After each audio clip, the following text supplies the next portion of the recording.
사랑하는 성도 여러분, 오늘도 영상 예배 동참하신 여러분들을 주님의 이름으로 사랑하고 축복하고 환영합니다.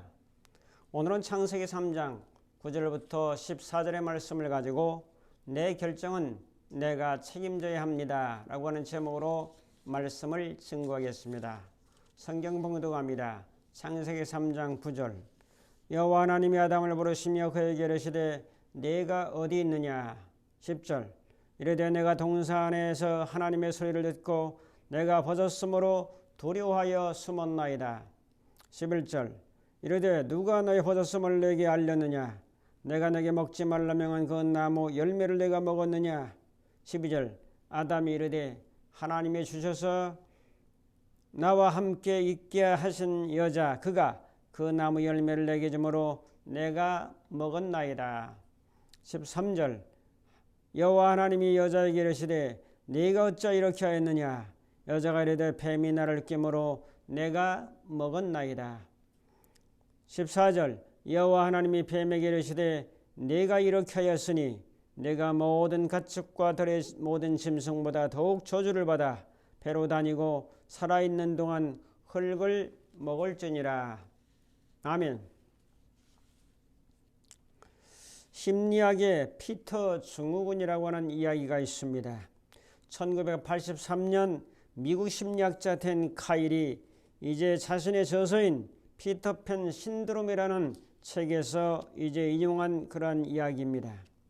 우리가 잘 아는 대로 피터팬이라는 동화에서 유추한 것인데 1970년대 후반에 들어 사회에 적응하지 못하는 젊은이들의 정신 상태를 설명한 용어로 피터팬 증후군을 사용했습니다. 사람이 성장하게 되면 마땅히 성장한 것에 대한 책임 있는 행동을 해야 합니다. 성장하고 성숙하는데 책임이 따르기 때문입니다. 그런데 어른으로 몸은 성장했는데도 불구하고 마음은 성장하지 못하고 감정은 성장하지 못해서 실패된 두려움이나 자신감 부족 또한 무기력증으로 현실을 도피하며 동화 속에 나오는 어린아이 같은 마음 상태로 안주하며 사는 심리 상태가 바로 피터팬 증후군입니다. 심리학에서 피터팬 증후군과 비슷한 다른 용어가 있는데 키덜트라고 하는 말이 있습니다. 키덜트라는 말은 어린 나이를 뜻하는 키드와 그리고 어른을 뜻하는 어덜트가 합성돼서 이제 키덜트라는 말이 생겨지게 됐습니다. 어른이 되었음에도 불구하고 어린아이의 분위기와 감성을 간직하고 어린아이처럼 구는 사람들이 바로 키덜트라고 말합니다. 키덜트라고 하는 사람들은 삶을 진지하게 살지 않습니다. 진지하고 무거운 것 대신에 유치하고 재미있는 것만 추구하게 됩니다. 무엇이든지 책임을 져야 되는 것은 부담으로 느끼고 그런 것을 싫어합니다. 요즘 키덜트 문화가 우리 사회의 한 흐름으로 자리 잡아가게 되고 있습니다. 여간 걱정이 아닐 수가 없는 거죠. 자신들이야 가볍게 인생을 즐긴다고 하지만은 사회적으로 책임을 잃어버린 시대, 책임감을 회피하는 시대로 흘러가고 있기 때문입니다. 오늘 말씀은 뱀의 유혹을 받아 하와가 선악과를 따먹는 사건을 통해서 아담과 하와는 서로에게 책임을 전가하는 사건을 소개하고 있습니다. 선악과를 따먹는 것은 맛있고 정말 생애 처음 먹어보는 아름다운 경험 같았지만은 그렇기 때문에 제약은 원래 달콤한 법입니다. 달콤은 맛있었지만 그것은 순간입니다. 고속도로를 신나게 달리는 기쁨은 잠깐이지만 고속도로 속도 위반 때문에 오는 범칙금을 내는 고통은 더욱 크다는 사실을 기억해야 할 것입니다.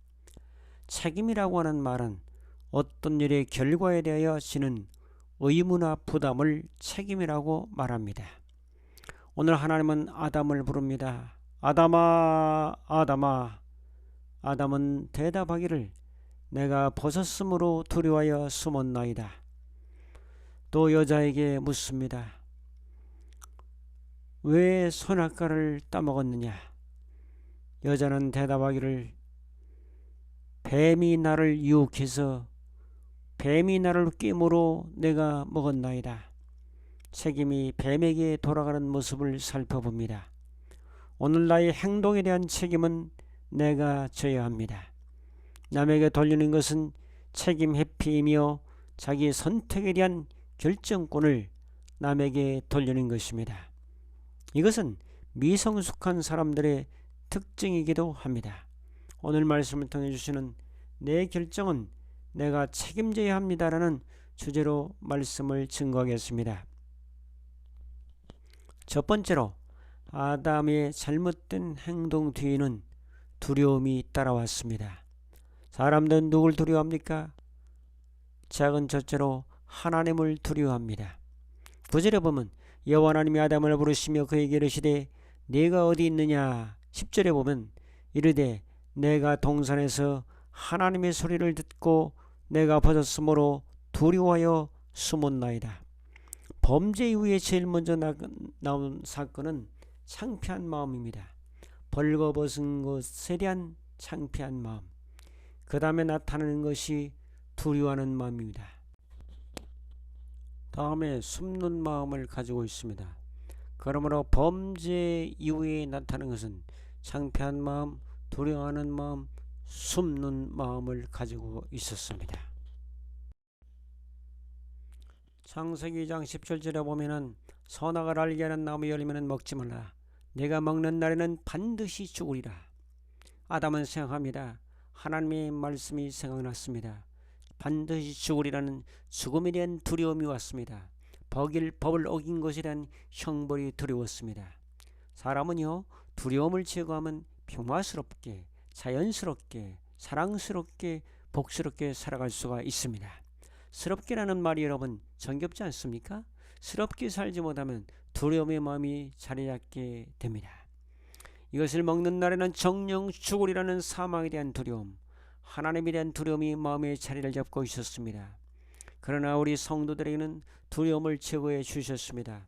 디모데후서 1장 7절에도 하나님께서 우리에게 주시는 마음은 두려워하는 마음이 아니라 능력과 사랑과 근신하는 마음이라고 기록해주고 있습니다. 사랑하는 성도 여러분, 두려워하지 마십시오. 아담은 범죄 이후에 두려워했고 창피스러웠고 숨었지만 성도들은 예수님께서 마지막 아담이신 주님께서 우리의 모든 형벌을 주님이 담당하셨습니다. 그리고 우리에게 새로운 힘과 용기와 지혜를 주셨습니다. 첫 아담은 실패하여 이제 두려워했고 숨었고 창피했지만 마지막 아담 대신 주님의 승리를 믿는 자들에게는 창피하는 것이 아니요 또한 용기를 가지고 나가는 자들이요 숨는 자가 아니라 떳떳하게 당당하게 자기를 드러나는 자들입니다. 성도 여러분, 주님의 은혜를 힘입고 당당하게 세상을 향해 돌진 나가는 귀한 은총의 사람들이 다 되시기를 축복합니다. 자, 두 번째로 사람들은 사람들을 두려워합니다. 사람들은 다른 사람의 말에 너무 신경을 쓰고 있습니다. 좋은 말, 덕스러운 말, 사랑스러운 말에 신경을 쓰면 얼마나 좋겠습니까? 그러나 사람들은 부정적인 성향이 너무나 많기 때문에 좋은 추억보다는 상처의 추억이 더 강도가 강합니다. 사람은 좋은 추억을 떠올려야 좋은 감정이 일어납니다. 좋은 생각을 해야 오늘의 현재가 행복할 수 있습니다. 부정적인 세력은 사망의 세력입니다. 이 세상은 생명이냐 사망이냐 대립관계가 있습니다. 내가 생명을 선택할 것인가 사망을 선택할 것인가 하는 것은 여러분의 결정입니다. 특히 다른 사람의 말에 대해서 어떤 감정을 가지는가 하는 것은 아주 중요합니다. 다른 사람이 말하는 것은 행동하는 것은 그 사람의 인격이요 그 사람의 성품이요 그 사람의 자유입니다. 그 사람의 인격이나 자유와 성품이 나에게 공격과 비난으로 다가올 때 우리는 초연이 됩니다. 그러므로 제가 늘 말씀드립니다. 비난 앞에 초연하라. 비난 앞에 초연하라. 비난 앞에 초연하신 분이 바로 누구십니까? 예수님이십니다. 예수님은 많은 비난과 공격을 받았음에도 불구하고 그는 초연했습니다. 종교 지도자들, 유대인들, 바리새인들, 서기관들 이런 사람들에서 많은 비난을 받았고 귀신 들렸다는 그런 취급도 받았고 심지어는 낭떠러지에서 밀어 떨어뜨리라고 했던 적도 있습니다. 예수님은 그들의 말에 부정적인 반응을 보이고 기분 나빠거나 배신감을 느끼거나 분노의 마음을 가지지 않았습니다. 얼마나 놀랍습니까 여러분. 오늘 우리들도 이것을 깨달으면 그렇게 할 수가 있습니다. 상대방의 감정을 말을 행동을 내 감정으로 가져오면 내 마음의 파도가 일어납니다. 다른 사람의 감정은 내 것이 아닙니다. 다른 사람이 말한 말과 행동과 감정과 이런 것들은 내 것이 아닙니다. 그 사람의 말과 행동은 그 사람에게 머물러 있게 해야 합니다. 그 사람이 한 말에 대해서 내가 받아들이면 내 것이 되는 겁니다. 받아들이니까 내 것이 들어오는 거죠. 문을 열어주니까 그 사람이 내 안에 들어와서 이제 내 감정과 행동과 언어와 생각들을 휘저놓는 거 아니겠습니까? 상대방의 감정과 생각을 나의 마음에 초대하지 말고 받아들이지 마십시오. 그렇기 때문에 오늘 우리들은 거절할 수 있는 용기가 필요합니다. 내 마음에 들어오려고 하는 상대의 감정을 정중히 거절할 수 있는 담담이 필요합니다.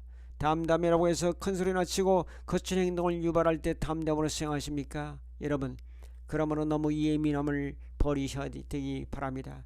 저는 신장이라는 별명을 붙여왔습니다. 신의 장기. 위장이 너무 예민해서 조미료를 많이 넣는다든지 너무 짜다든지 맵다든지 인공 첨가물이 들어갈 때는 이제 제 속이 별로 편치 않습니다. 이것은 너무 예민한 거죠. 너무 예민한 것은 장 기능이 약하다는 거죠.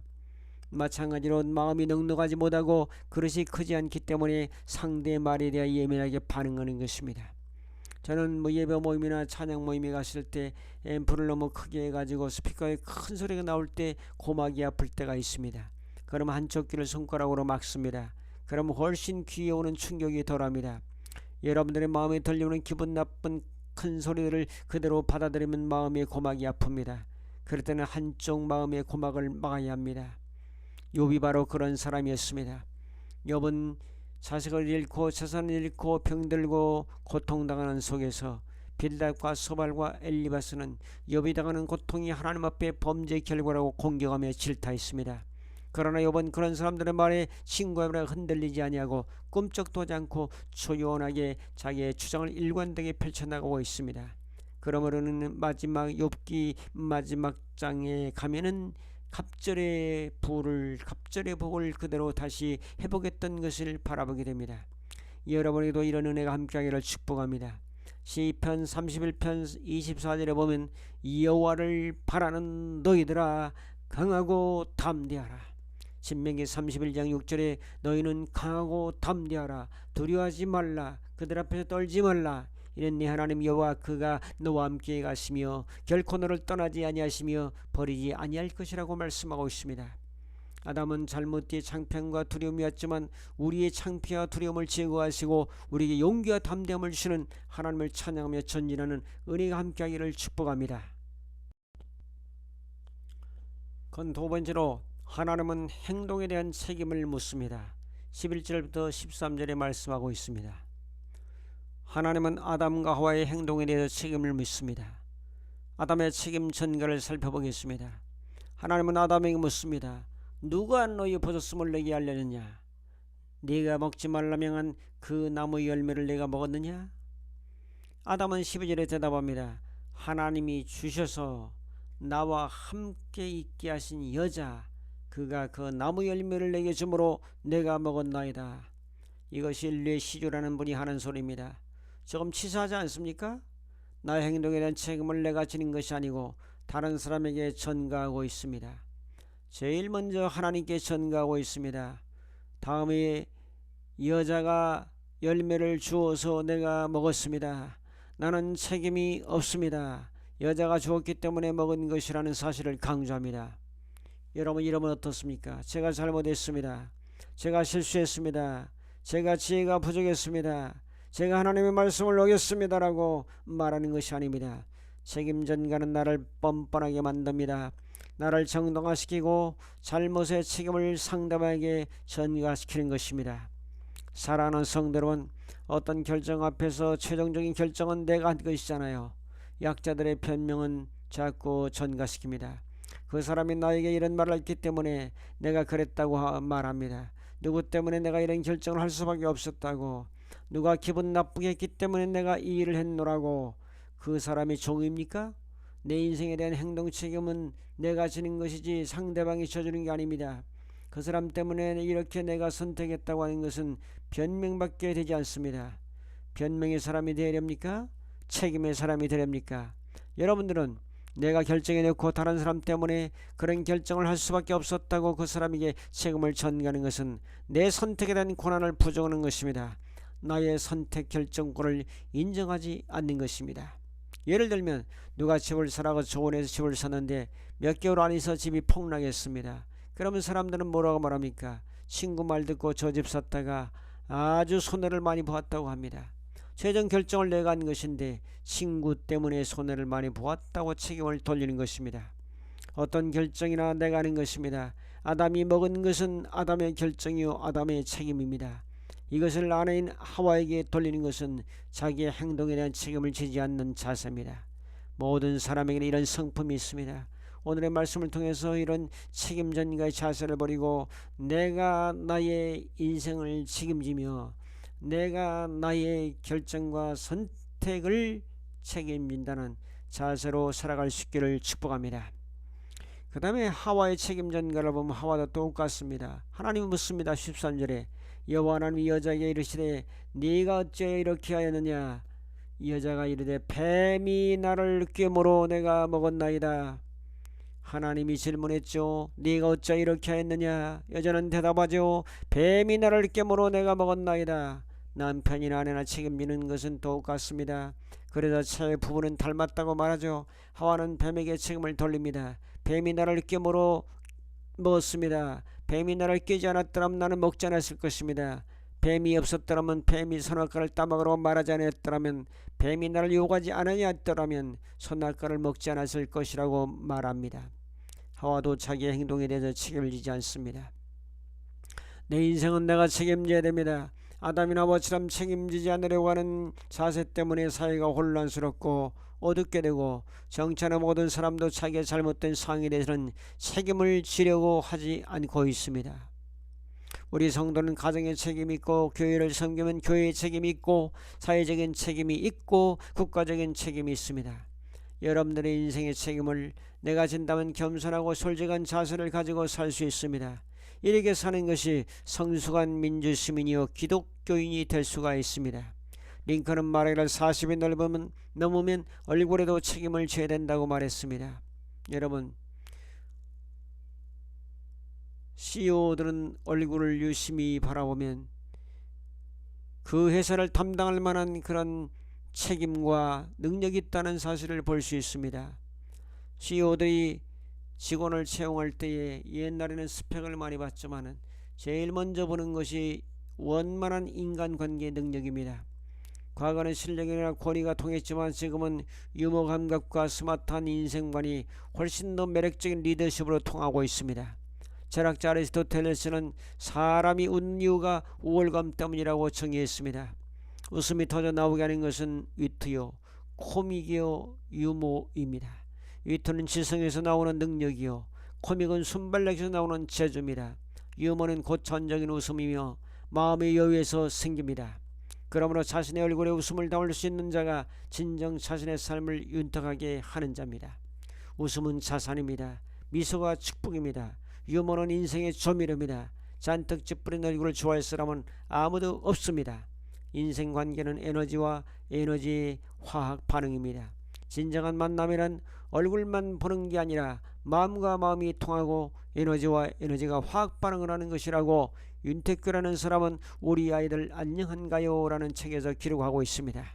삶은 다양한 만남의 연속입니다. 우리는 사람과 사람을 만나죠. 나는 자연과 만나죠. 또 요즘은 시대가 바뀌어서 나는 SNS와의 만나죠. 더 나아가서 하나님과 예수님과의 만남이 있습니다. 만남과 만남에는 책임이 주어지고 만남과 만남에는 진정 뭔가 에너지가 교류되어야 되고 상호 교환이 일어나야 됩니다. 다른 사람하고도 만나면 기쁨과 감사와 평화와 감동과 사랑이 있다면 그것은 에너지의 상호 교환이 잘 되는 사람이지만 불편하고 거북스럽고 피곤하고 힘들게 되면 에너지의 상호 교환이 일어나지 않는 사람입니다. 그러므로 오늘 우리들은 이런 자세를 가지고 인간관계에서 책임의 한계를 분명히 정하고 그 책임성 있는 사람으로 살아가는 것은 대단히 중요하다고 성경은 말씀해주고 계십니다. 자연을 접하면 기쁨이 있죠. 감사가 있죠. 또 안식이 있죠. 휴식이 있죠. 차분해지죠. 이런 모든 것들은 자연 속에 주는 에너지와 상호 교환이 일어나는 거죠. 사람들이 SNS를 보내며 카톡을 하고 문자를 보내고 사진을 보내고 소리를 보내고 영상을 보내고 또 거기서 많은 정보를 얻습니까? 그 정보와 내가 상호 교류를 하는 거죠. 이 교류 교제를 통해서 그렇게 집중하고 많은 사람의 관심을 받는 거죠. 우리 제일 중요한 것은 신과의 만남이죠. 성령님과 늘 교통하고 교제하고 이야기하면서 주고받으면서 살아가는 이 자세는 얼마나 중요합니까? 오늘 말씀을 정리하면 만남 속에는 교류가 있고 상호 교환이 있으며 에너지 화학 적용이 있습니다. 그러나 만남 속에는 책임이 있습니다.